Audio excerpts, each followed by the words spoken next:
Hi everybody, welcome to episode 47 of the Teesside Business Podcast. Today we're very lucky to be joined by Cathal Doocey from CPD Bodies. Thanks. Thanks very much for coming down, bud. I appreciate it. So, obviously we've talked for a while and wanted you to have you on the podcast for a bit. You're a very well known company in Teesside, massive employer in Teesside, done incredibly well. It's one of Teesside success stories, so we're really happy to kind of have you on. Can you just start off by telling us then a little bit about yourself and how you came to start CPD in the early stages? Yeah, so about myself, so I was raised in Acklam, went to St Clair's and St David's, and, done the normal, played football and whatever, but yeah, I never really had the thought of going to college and uni. It wasn't really for me. My parents have always been self-employed. So I thought I would follow in my dad's footsteps, so he's got a civil engineering company, recycling. We have a pub in Ireland, and I just thought I'd follow on to that. So I was working for Doocey North East for 8 years. Used to get sacked every Friday. Because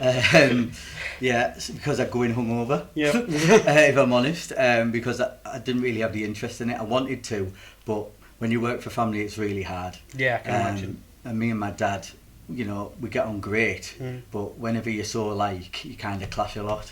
Yeah. So, and my heart wasn't really in it that much. So, the opportunity come to start CPD when we have some land in Stockton, under Berryville, and there was a guy there, and he had a company doing what we do in vehicle bodybuilding, and he ran it into the ground, but he had a 10-year lease. Right. He wanted out of the lease after 6 months, so we were like, nah, no chance. Yeah. So then my dad said to me, seeing as I thought I was so smart and clever, to go and do it myself, and because I'd always say it when I could do better than you and what have you, but I couldn't. But in my head I thought I could. So he gave me 6 months free rent. I couldn't get an overdraft through the bank, obviously, so I didn't have any company accounts, so I'd done it through one of theirs for the first year. Kept the manager on and the equipment, and so I didn't even know what the company did. Yeah. I didn't have a clue, but I knew that I'm a good bullshitter, basically. And I thought I'd go out, and the main reason I'd done it was to really prove a point and show people, because whenever you do work for family, everyone thinks you're giving it. You don't earn anything if you work for family. Oh, your dad done this, your dad done that, and that used to piss me off. Yeah. So I just decided then, right, I'll prove everyone wrong that thinks that I'm just there's no hard work. So I went onto Google, looked at my competitors. The websites my competitors had were amateurish at best. Yeah. So I got some content off some of them, changed a bit, got some pictures off Google. A friend of mine, Michael Monkman, he has a design company. I got him to make me some profiles, and then I went on and I looked for commercial vehicle dealers in the north of England. I got every salesman's name, and I travelled round the north of England and down probably as far as Sheffield for about a year.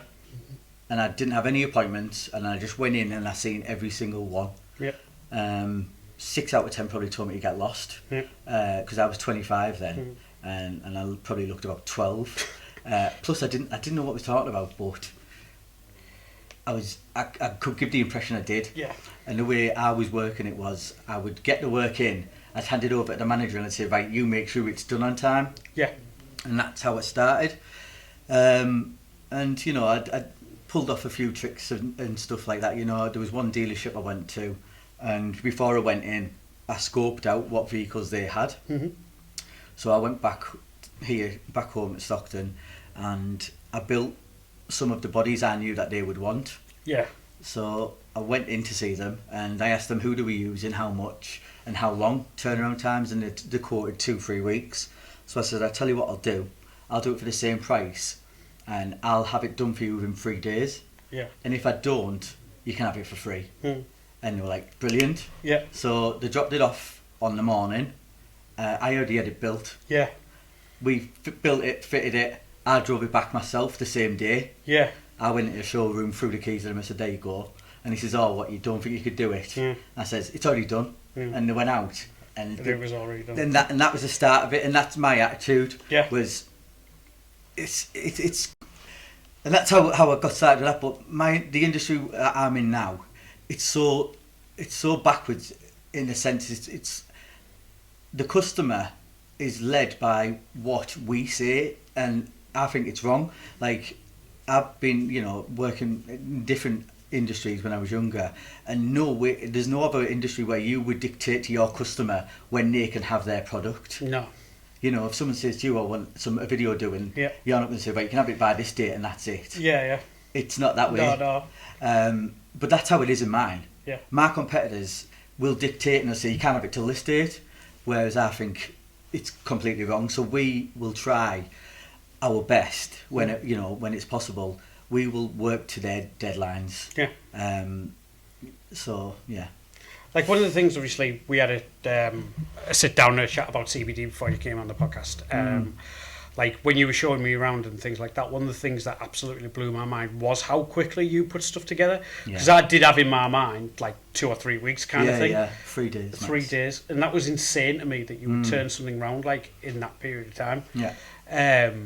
So I want to talk like a couple of things about that I find like really interesting, and I think a lot of people would as well. The first is, you talked about like websites and stuff before.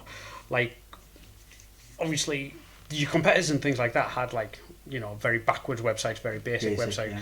You kind of went really like all in on it, and like had like your builder where people could build it. Can you tell us a bit like about your thought process around that? Because so it was massive. For me, the industry is a bit it's coming on a lot now. But first of all, I thought the process even for ordering a product, it would be a back and forth between a salesman, and do you want this, do you want that? And sometimes someone in Scotland may call something different to someone in Southampton. So, and there was too much of a grey area. So then the argument would come, we would deliver a vehicle to Exeter, and they'd say, oh, we didn't want that on it.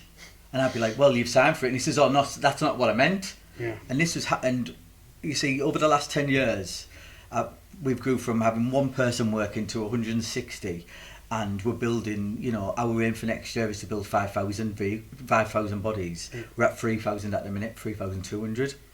And if you're building that amount, you can't afford to be going out every week, replacing parts or, fixing something that isn't right. So I was actually when I decided to do the online builder, so my thought process with that was, I was on the Mercedes website and I was looking at cars, and they said go onto their online builder. So I thought, why can't I do that with what we do?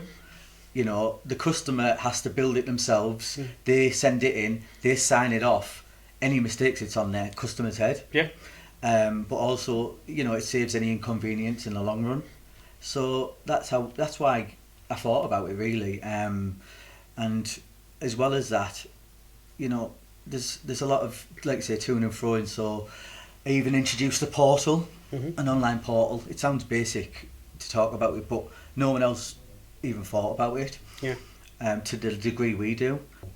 You can look to see when your vehicle arrived. It gives you a full progress bar as it's going through the build from start to finish, and it gives the customer a bit of peace of mind as well. Like you're saying, it's basic and stuff like that, but from the chats that we've had and what you kind of said there, it seems like the industry, like from an outsider looking in, is very much kind of like, this is the way we've always done it, so this is the way we'll always do it. Where you're kind of like looking at it and go, why can't we, make things more efficient? It's because I haven't come from this industry. A lot of the competitors for me, they've had it their own way for 30 years. And everyone says this is the way it's always been, so we'll stick that way. And the good thing for me is nobody's seen me coming or CPD coming. They thought I was just some young lad whose dad had started this business, and he was just there for a short-term laugh kind of thing. He's not going to do anything. And that was great for me. Because one, they thought we were too far north in Teesside.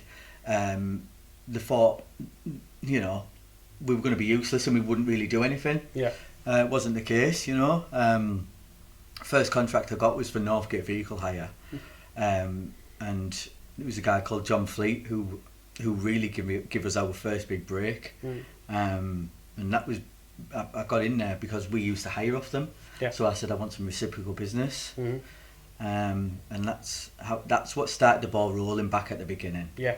And I'm forever grateful for John. He's not here now, but I do credit him with a lot. And I appreciate everything he done for me. Like I do with my parents as well.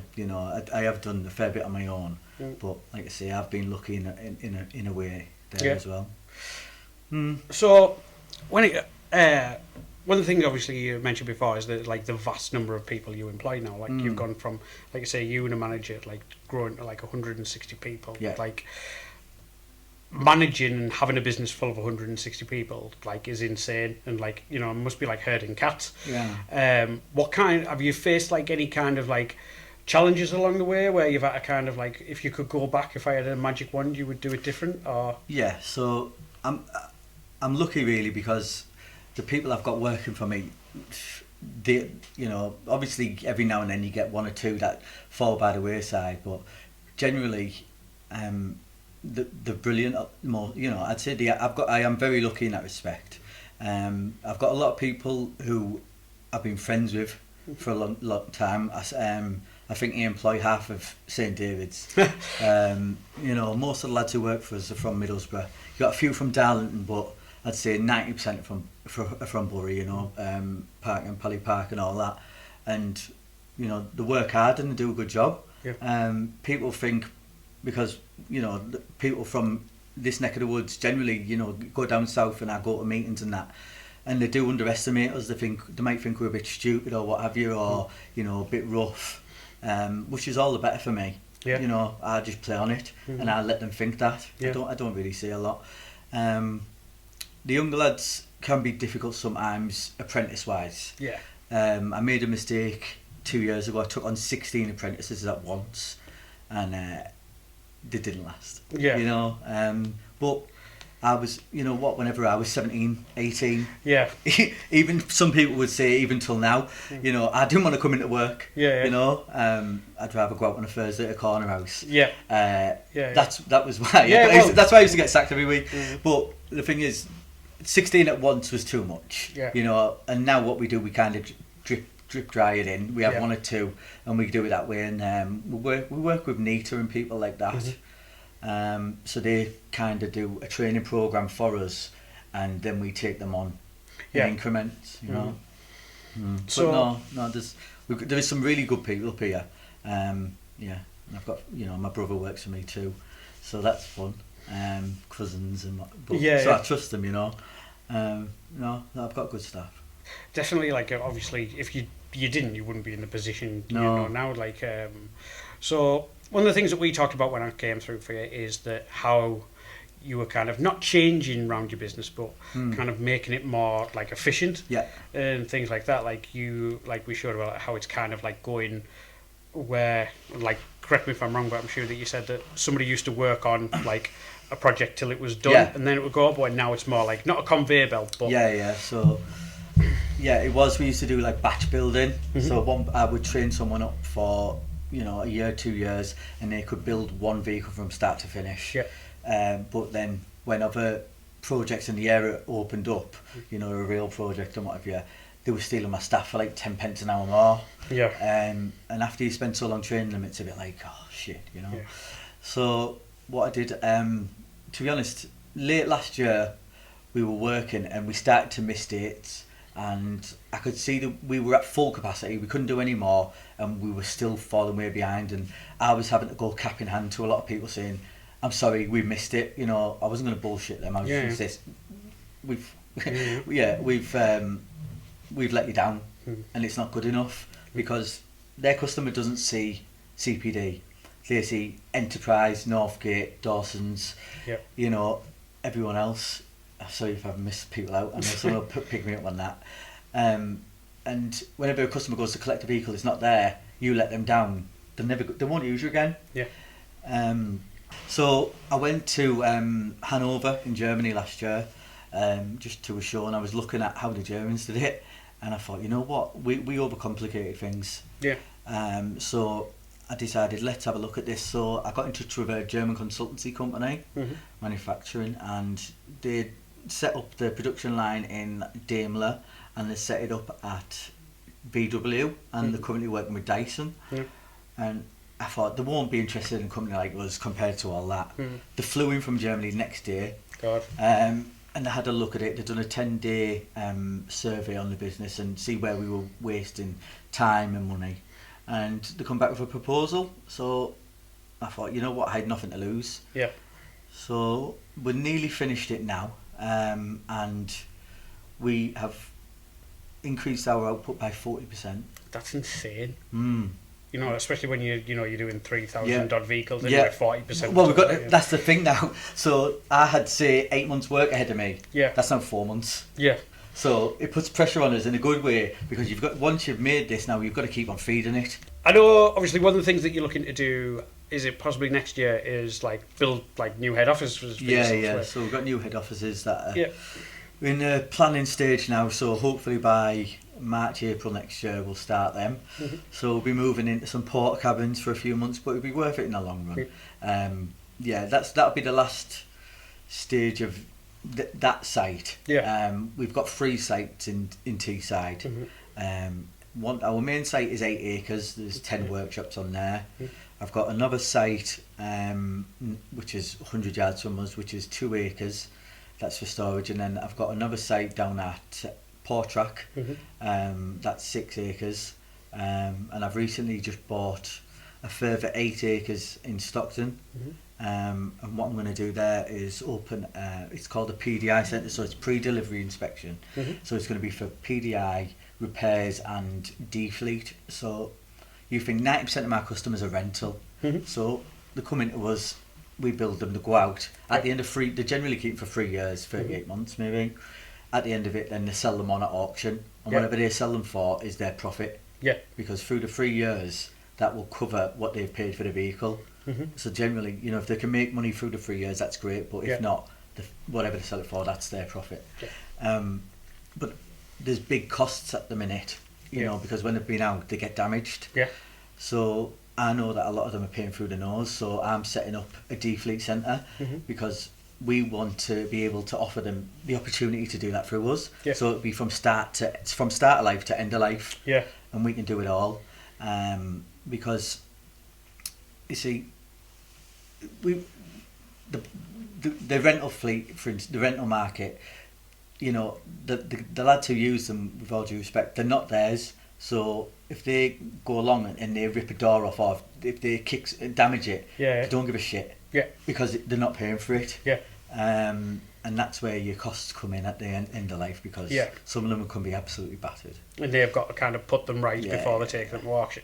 So you would kind of set it up so you could put them right for them before they sold them at auction. It's exciting as it gets. Thing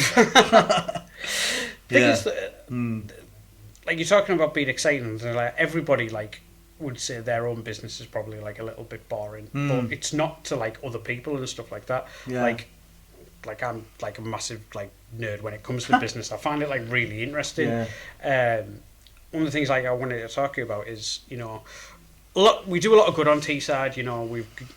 We've got great infrastructure and great businesses and things like that, but there's a lot that we don't do as well. So what kind of if you go back now, say, is there anything at the beginning of your career that you wish that we'd had, or had better services for, or anything like that could have helped you grow quicker in the early stages?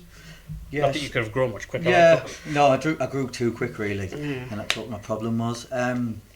I think the biggest problem I had, but I think from what I can tell, it seems to have been alleviated a little bit, is we were never given any grants. And we always fell short for them for one reason or another, and they could have really helped me at the beginning. I didn't pay myself a wage for 3 years. People might see me now and think, blah blah blah, and what have you, but they don't see the other side of it. They don't, like you say, I was lucky that I lived with my parents, because otherwise it wouldn't be here now. Because like I say, I didn't pay. I didn't pay. I might have took maybe 200 quid. you know. But you were pouring the rest back in. Yeah, everything I got was staying in the business. Because that's what I had to do. Yeah. So at the beginning, there was no grants available. Well, there was grants available, didn't give us them for one reason or another, and we did have good cases. And even now, you know, we went for some grants recently, and I know we got turned down because they says, "Oh, we've seen you in the paper and you're making too much money." And I said, "Well, it's not the case, really. Yeah. I wish it was." Yeah. And I don't feel we get judged evenly sometimes. Yeah. I think some people might see, you know, what I say or how they perceive the business to be doing, and they make their own assumptions. Yeah. And they're wrong.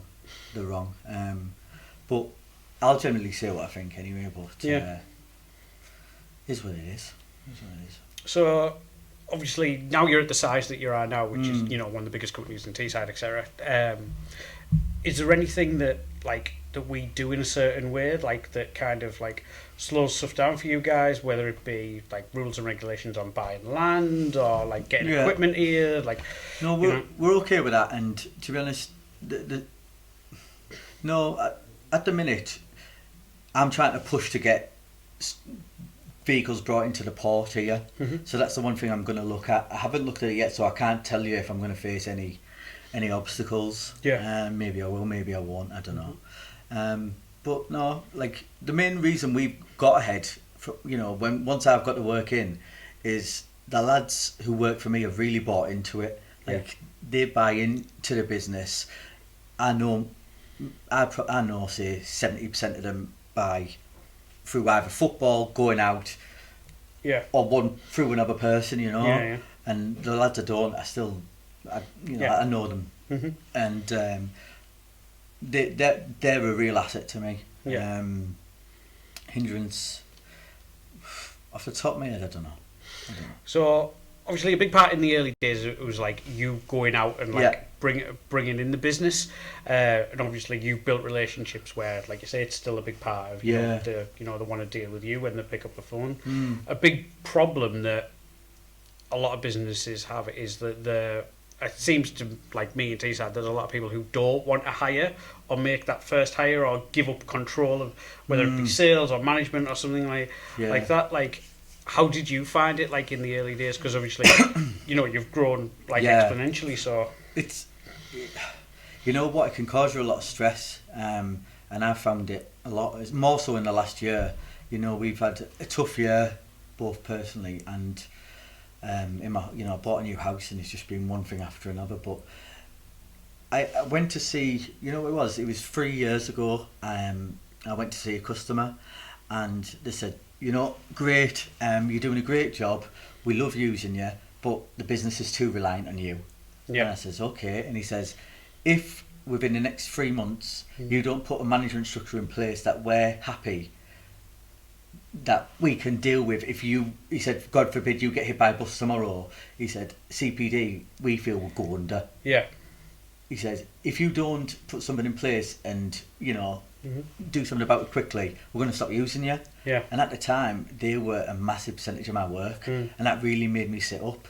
So I went back and I changed my full management structure, and I put people in place so the business can run day to day without me. That's what I want. It might run a bit better when I'm there. I'm sure some of them will think I'm taking a piss, but I'm not. Which is, that's what I do want. I've found it difficult, I've got to be, even though I say this, people will be laughing because they know that I have to know everything, and I'm 100 miles an hour. I can't stop. And I'm lucky I've got a good operations director, a guy called David Maguire, and he kind of holds me back a bit. Because I'd be saying yes to everything. But we've got the sales staff in, but still a lot of people do want to deal with me. But it's changing slowly, but I don't think it'll ever. You see, the difference between me and other people or my competitors, if someone said to me, customer wants to see you in Portsmouth tomorrow, we might not do any work for them, or we might do a little bit, but I'll drive down there. Yeah. I don't mind. I'm going to Portsmouth next week. Yeah. I'll go anywhere in the country, anytime, to see anyone. And a lot of people will like to deal with a managing director sometimes. Yeah. And I don't mind that. I like to deal with a managing director whenever I'm dealing with some other companies. But yeah, it's getting to a point, and then I'll do a certain amount, and then the team around us does the rest. Yeah. And they do a good job. Yeah. So when obviously you said there that you'll go out and see customers, and that played like a massive part of it, like in the early days. Yeah. Was it a challenging thing to kind of like persuade people to kind of obviously if you to come on board, like if you didn't have the reputation in the area and did the area, you know what, the area is funny. So there are 3 main dealers in the northeast of England, and not one of them uses us. Right. Not one of them will use us. That's really bizarre when you think about it. They take the you've got a Peugeot dealership, an Iveco dealership, Ford dealerships. They take them to Birmingham. They don't want to deal with me. Yeah.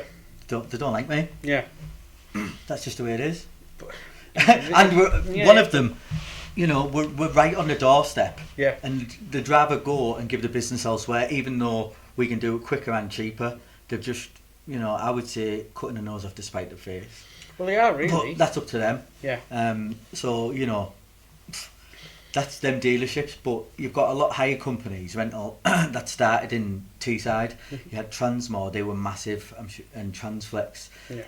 They've been bought up by Dawson's. But I'd say 80% of our work is 95% of our work is out of the area. Yeah. There's you'll see our vehicles everywhere. Yeah. But they're not sold in the area. Yeah. The other businesses who happen to come into the area to work. Yeah. Like, it's sad. Yeah. It's sad, and I've tried, but you know what? There's been times, there was a certain dealership that I was renting land off them. I was renting, and they were charging me an extortionate amount. Actually, it was £4,000 a month in rent. And I said, well, listen, I'm giving you use this, so we're 3 miles away. Yeah. Why aren't we doing your body work? Still to this day, never get anything off them. So I told them where to go. It's a crazy thing. Like, one of the things I think we do well in Teesside is that we all do business with each other, and there's that kind of thing. But the problem is that I think a lot of people stop the growth of their business because they don't, they either want a rush to do national work when they're not ready, or they don't do work and stuff like that. We always seem to be looking very inwards, where it's like it begrudges them. Yeah. They'd be like, we've got to a stage where they thought they didn't think we ever would, or they wouldn't like to see us get to. So they think, we're not going to add to it by giving them work. Yeah. And I just think, you know what, that's sad. If that's your attitude, that's fair enough. You do that, I won't lose any sleep over it. It's short-sighted at the end of the day, isn't it? If they're prepared to put more stresses on the business to move somewhere else. Paying, you got to move vehicles everywhere now. You move a vehicle to Birmingham, it's probably £230. Yeah. Is that like a is that one of the main challenges for you guys, getting the vehicles actually here for you to start putting the bodies on? Yeah. So people, the good thing for us is, compared to say a competitor of mine in London to here, the labour rate is a lot less here. Yeah. I'm not going to lie, it is what it is. So even by them driving a vehicle here and driving them back, we're still cheaper. Yeah. And that's what the early days, it was hard to get people to do that. Yeah. But as time's gone on, that has happened. Yeah. And now as we sit here, we're approved by all the manufacturers. So that means as they come off the boat, so you order a Ford, Fords are built in Turkey now. Yeah. There's hardly any built in the UK, so anyone who thinks they are, they're wrong. Yeah. They come over from Turkey. Once they arrive here,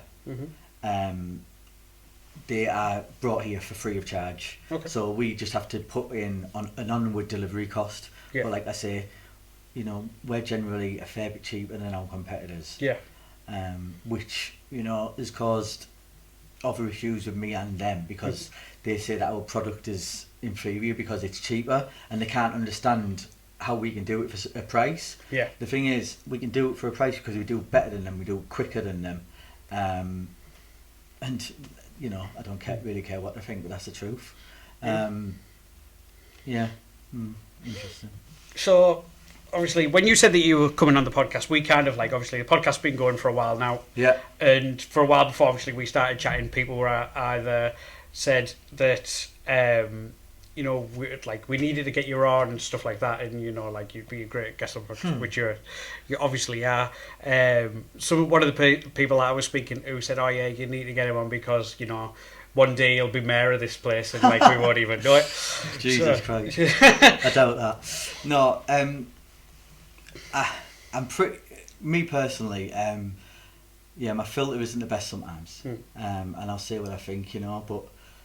it can rub people the wrong way, and I don't mean to upset them. A lot of the time, it's tongue in cheek for me. Yeah. You know, I'll say something to get a reaction. Yeah. And you know, if they bite, I laugh. I do laugh a little bit. I have to admit, but generally, I do it with my competitors. You know, like there's companies that have been going 20, 30 years. And for me, if I was them, I would completely ignore me. Yeah. You know, I'd be thinking, who's this? Yeah. Really. Yeah. You know, I'd be thinking, there's no need. Don't lower yourself to that level. Yeah. And I just put like a comment here and there just to wind them up and get a reaction. And once I do, I think, great. Yeah. But you know what? There's a lot of work out there. You know, and you know, there's no need to be cutting each other's throats, so to speak. Yeah. But no, generally in Teesside, you know, we won North East Business of the Year in 2017. And we've been through part of a few charity organisations and things like that. But actually I swore on stage at the Teesside Business Awards, but it was only tongue in cheek, you know. Yeah. But I don't think that went down too well. But you know, I wasn't really that fussed either. Do you think sometimes we take out like ourselves a bit too seriously? Massively. I cringe at a lot of things I see, to be honest. On social media, especially around here. And I know maybe we've undersold ourselves in the past in Teesside, but I think there's a line, and I think some people, you know, for me, I'm going to be careful really, but you know, they won't hand a cheque over to charity unless they're getting a picture taken. Yeah. You know? Yeah. And a lot of the time it's what can they get out of it by doing this, and sometimes I just question the motives of some people. You know, majority of people around here, they're great for what they do, and you know, they've given a lot more than what I have and what I ever could. And you know, it's fair play to them. You know, there's a lot of people doing a lot of good, but you know, I suppose it's the same everywhere. That you're always going to get a few people that are kind of, what can I get out of this? So you just got to be careful with that. So like obviously like the whole PR thing's like an animal of itself. Like we're terrible at shouting about ourselves. Like we are, like as a business, like it's something that we talk about. The guys are always on at me all the time that we should be putting more of our work out there and stuff like that. Well, this is a good way. Yeah. We can talk about your business on that. It's the worst idea ever. So is it something that you kind of like paid much attention to? Like you said before that you kind of flew under the radar very much for the start of it. I did. Oh yeah, I did. And after I got involved with a fair bit of local stuff for a year. We came second the year before in the business award, and then we won it. And after that, I kind of seen it, and I was like, actually, I don't like this. I don't like the way it was going. Yeah. You know, and the comment, I knew what people were thinking about us. Yeah. Or me, if I'm honest. Yeah. And I thought, you know what, I don't need you, and I don't need you in my life. Yeah. You know, I've got enough stresses and worries without wondering, you know, have I upset these, have I upset that? Yeah. So I decided to pull back from it. Yeah. Maybe I shouldn't have, or what have you, but you know, we are going to look at doing different stuff now, because I do want to move the business on. You know, like I said, I want to double the size in 3 years. Yeah. Or I want to double the profit anyway. Yeah. I want to make it, keep it profitable, but you know, it's an awkward one. Yeah, I don't know. Is it obviously like doubling it in 3 years, like at the level you guys are, it's like an insane amount of growth. Do you think that you'll still be able to remain on Teesside for that? Yeah, I definitely will. Yeah. 100%. I might. We've been asked in the past to move down south. Yeah. You know, people have said to me, if you don't move down south, we'll pull contract off you. Yeah. And I've said that's fine. I'll move down south, but I'm going to charge you an extra £500 Yeah. for everybody we build. Yeah. Or actually, we're happy where you are. you know. And so no, I lived in Ireland for 4 years. Yeah. And that's the only other place I've lived. I've always lived in Acklam, Stint, and in Yarm now. And even living in Yarm has put me out a little bit. You know, my girlfriend, she took the piss out of me whenever I moved because she was like, I was going to my local shippy to say bye to people, and that, because I knew everyone's name, you know, and that because I've always gone to the same one for all my life. Yeah. And then I was moving out, and she says, like, you're moving 6 miles away. but for me, that was like, that was I might as well be an hour away. Yeah. You know, so no, I couldn't live anywhere other than around here. Yeah. I love it, and I love the people as well. You know, you go everywhere. Everyone go. You know, you go to London and Manchester and even Leeds, and I don't feel comfortable personally. And you know what? The people here have made the business work, so that's not going to change. Yeah. You know, I might open up satellite depots. Yeah. But majority of work will always be done here. Yeah. You know, even if we work, you know, I'm looking at maybe, you know, it's been mentioned to me to look at Australia, Japan, South Africa, because they're all right-hand drive, and that's something else I'm thinking about, another project I'm thinking of doing. But, you know, I might go over there for short trips, but there's no way I'd want to live anywhere else. No. So 3 questions. We always, when everybody comes on the podcast, we always ask everybody the same 3 questions. Yeah. Because it's great for people, you know, either a lot of people watch us who are in startups or in the early stages of business, or at the midway point or wherever it may be, and it's great for them to kind of see, like, there's no like one answer to everything, you know what I mean? Like, you know, there's so many different ways. So I'll tell you the 3 questions, and then we'll come back on. So the first one is, what does like success look like to you? And the reason we ask it, we've had so many like different answers. We've literally had people, when I'm a millionaire, when I've got this in the bank. Some people said when we employ this many people. We've had people say when I can work 2 hours a day and spend the rest with my family. Like, there's been so many different answers. It's great to see that there's no like one answer for it. Yeah. The second one is, have you ever had a setback or what at the time you perceived as a failure that's actually put you on the path to something good? A lot of people have used examples where they've lost contracts and it's made them change the business and they've moved on, or be made redundant, caused them to start a business, etc. Okay. And then the third one is, have you got something that you're really interested in or obsessed by at the moment? So people have said like gadgets, TV shows, somebody was doing their own homebrew, so they were really into that. Ben Houchins was he was really, you know, like Alexas and stuff like that. Like, he was trying to make his whole house run like just off voice and stuff, so he was really into that. So we'll start with the first one. What does like success look like to you? So whenever I was younger, I always said I wanted to be a millionaire before I was 30. Yep. So that went out the window, if I'm honest. That went out the window.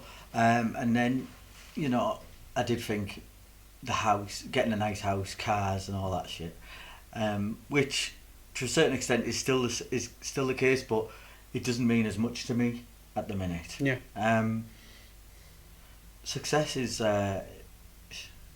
corny, probably just being happy now, and, you know, able to sleep at night. You know, you wish. It's funny, so whenever I was younger and say I was out, whenever I first started working for my dad, I was out digging roads, and I'd done that for a few years. Probably wasn't much good at it, but I tried. Yeah. And, you know, I'd say to my dad, I'd say, God, look at the guys there. They start at 6, they finish at 5, go home, have the tea, that's it, and they're happy with it. Yeah. And I said to him, how can I be happy with that? And he said, you know what? He says, that's all they want, you know, and you know, all they've got to worry about, I thought, was having a tea that night. Yeah. You know, and as you have your own business, and there's a lot, you know, people think, oh, you might not be in one day, or what's they're doing. They're not doing anything. People don't see the worries that go behind this. At the minute with Brexit, a lot of my orders have been put back. Yeah. Got the orders, but have been put back 2 months. Mm-hmm. So I'm thinking, God, I've got 160 people there. Yeah. What do you do? Contracts do get cancelled. Mm-hmm. What do you do? The next thing you're in panic mode. Mm-hmm. So for me, at the minute, I'm happy, being relaxed and being able to try and enjoy it. Yeah.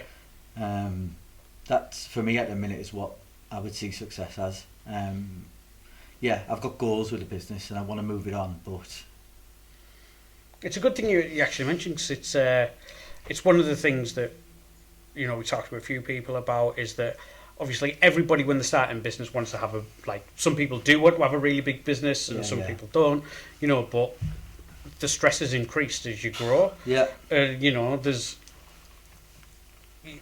we employ not even a tenth of what you guys employ, so I can only imagine the stresses behind it. How have you managed to kind of deal with it, and not everything keeping you up all night every night? Yeah, well, it's only recently that I've really got to grips with it. It got to the stage a while ago where I was struggling, and I did find it hard. And I'm just trying to find joy in other things. It got to the stage, you're out taking customers out all the time, and you think to yourself, right, I'm out, and you end up having a drink, and then you're out the week after, and it becomes too much, and you kind of lose sight of things. For me, it was, I'm going to the gym a lot now. Yeah. That kind of helps taking the stresses off it, and also talking about it as well. Yeah. And mental health is important as well. Yeah. I set up a program a year ago, with Mind, I think it was. I think it is. I'm not 100%. Maybe I'm wrong there, but it's definitely with someone. All the lads. We've set up a free phone number at our work where they can ring and talk to someone at all times if they're stressed out. Yeah. And that includes me too, if I am. Yeah. Poor family probably gets the brunt of it. But it is hard, and I think whenever you are so involved as I am, I'm always going to have certain amount of stress. It's always going to be there, but on the other side, it does keep me on my toes and it keeps me going. I think I'll always be a worrier. Yeah. People might think that I don't. I'm kind of a front. It may be a front, but because I am worried, and I do have the stresses everyone else does. God, getting my house decorated, and me thinking it's going to cost £500 for a room, and it comes in at 1,000. I think, Jesus Christ. It does look phenomenal though. That we had the guy Peter from C&B in the podcast the other week, and obviously we were talking about some of the projects that he's done, and it looks phenomenal, mate. Peter from Cocoon, it was great, and that's another thing. Before we got Peter, and I was in charge of it, and that's another stress as well. And moving house, I wouldn't recommend it. No, absolutely not. So the second one is: have you ever had a setback, or at the time it seemed the end of the world, but actually helped you reevaluate or put you onto something else? Or many, I've had, people have gone bust overnight and owed me money. And then you're thinking, oh God, what do I do here? They've gone out and it took me for a load of money. Customers have cancelled orders. They've booked build slots. We've ordered materials, and then they've cancelled the orders and said, oh, sorry, what we thought, because it's hard to predict. Yeah. And if you have 3 to 6 months work ahead of you, you're doing very well, because for the rental, what we do, it's very up and down. Yeah. 1 month it can be great, next month it could be flat.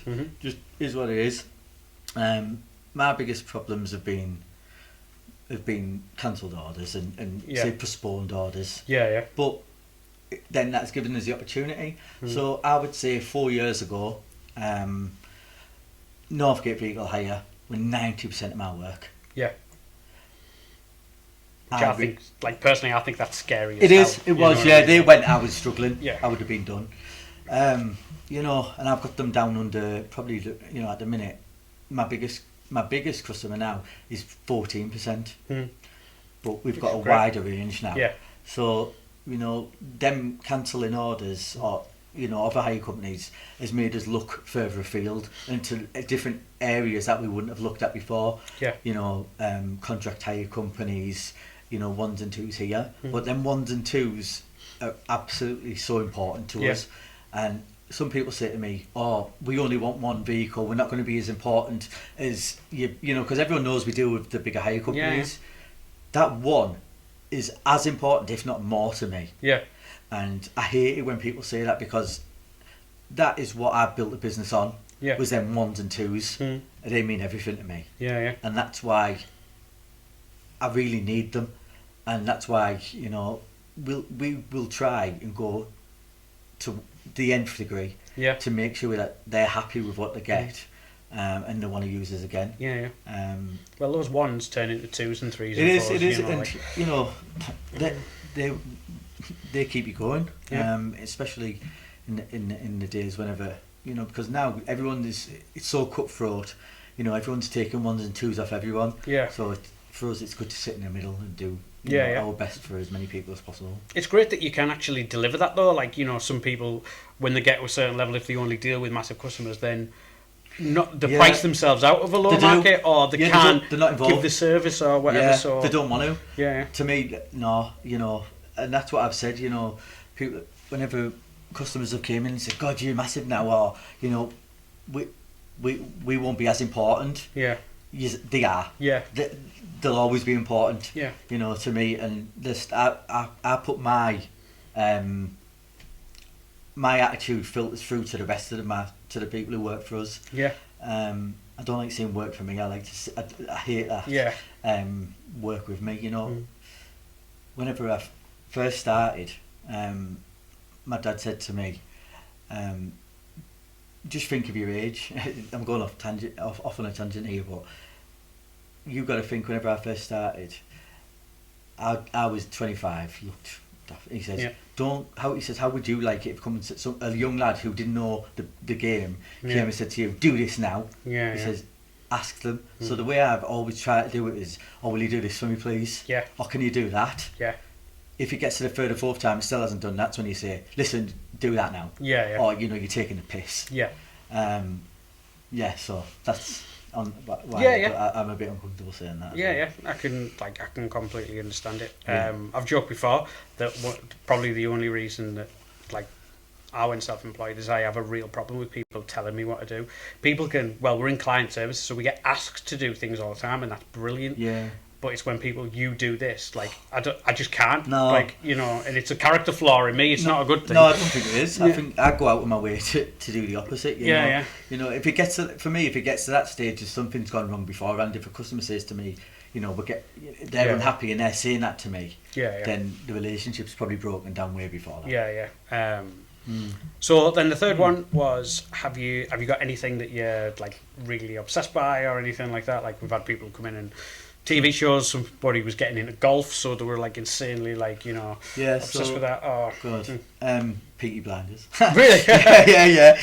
I haven't started watching the latest season though, so we're just finishing Power. Then we're going to move on to that. So no, Peaky Blinders, I love that, and I've decided. So I went on a health kick probably 8 weeks ago.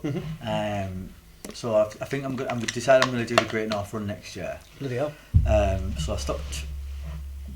I haven't had a drink in 8 weeks. I've been going to the gym every day, running. So fitness is probably something that is at the forefront of my mind at the minute. And my house, cars. I love cars as well, obviously.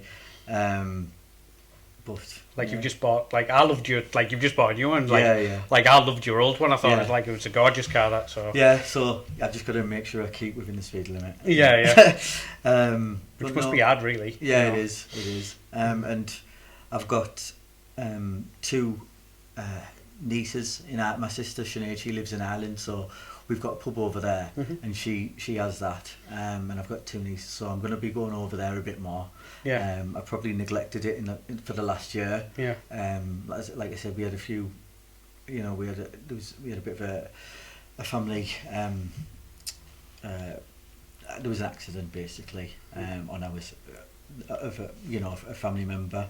I won't go into it, but that's kind of took up everyone's attention. Yeah.